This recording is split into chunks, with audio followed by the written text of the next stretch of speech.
The likely winner of Indonesia's election, Prabowo Subianto, says his victory shows democracy is running well.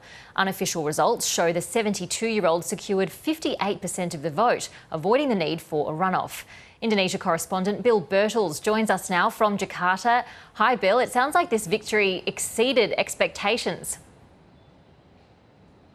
Ruby, absolutely. Prabowo Subianto was in no doubt before this election and the weeks leading up to it that he would win. The polls all said so, but he needed to get 50% to ensure he could do it in one round and avoid a runoff.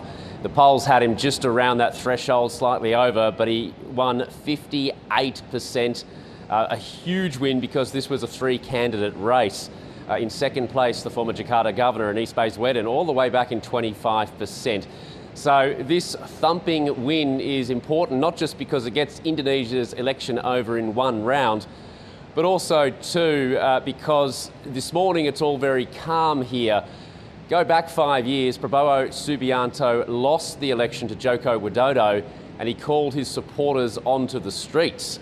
There were violent riots for many weeks, 6 people died. But when he wins, he says it is a sign that democracy in Indonesia is running well. And because it was such an emphatic victory, it's not like we're seeing people from rival camps hit the streets or anything like that. So far, a peaceful election, Ruby. And the Foreign Minister, Penny Wong, has sent her congratulations, but struck a somewhat cautious tone in doing so. Yeah, very cautious. This was in Senate estimates. She said she congratulates Indonesia on the conduct of its election. While the formal count is continuing, early results indicate that Prabowo Subianto is well ahead. She says whoever the Indonesian people have chosen, we look forward to working closely with the new president when they're inaugurated in October. That is really mild, I suppose you'd say, because Prabowo Subianto has clearly won this election. The quick counts, which are the results coming in on the first day, those historically have proven to be very, very accurate. And even though the candidate who finished third, Ganjar Pranowo, he questioned whether the results were credible. He didn't sort of say it outright, but he said, do you really believe my vote was that low? Given that he is from a party that usually is an absolute powerhouse, he did have a very low vote, only 17%. So perhaps there are some voices here in Indonesia saying, are those figures really right? There certainly were allegations before the election that the state, the government, is backing Prabowo's campaign in breach of rules. But the actual vote itself, the consensus here on the ground is that that 58% that Prabowo won is probably legitimate. So very cautious congratulations from Australia so far. And what is Prabowo likely to do now that he's claimed victory in the election? Well, Ruby, he says he'll be a president for all Indonesians.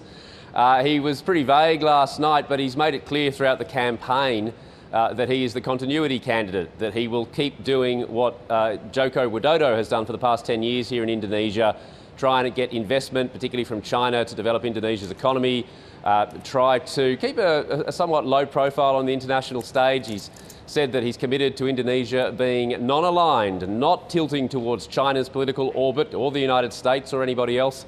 As Defence Minister in recent years, though, he actually has worked with Australian counterparts quite closely, working on upgrading a deal with Australia to do sort of more cross-cooperation between the two respective militaries. Also, too, a big thing for Australia, AUKUS, the nuclear-powered submarine plan. Some countries in Asia have been pretty critical of that. But Indonesia, under Defence Minister Prabowo Subianto, really hasn't voiced much criticism at all of Australia's plan to acquire nuclear-powered submarines. So it might turn out that he is a figure who, despite his murky past and accusations of human rights abuses and all that going back many, many years, he might be someone who Australian counterparts actually find relatively easy to work with. Indonesia correspondent Bill Birtles, appreciate your analysis. Thanks.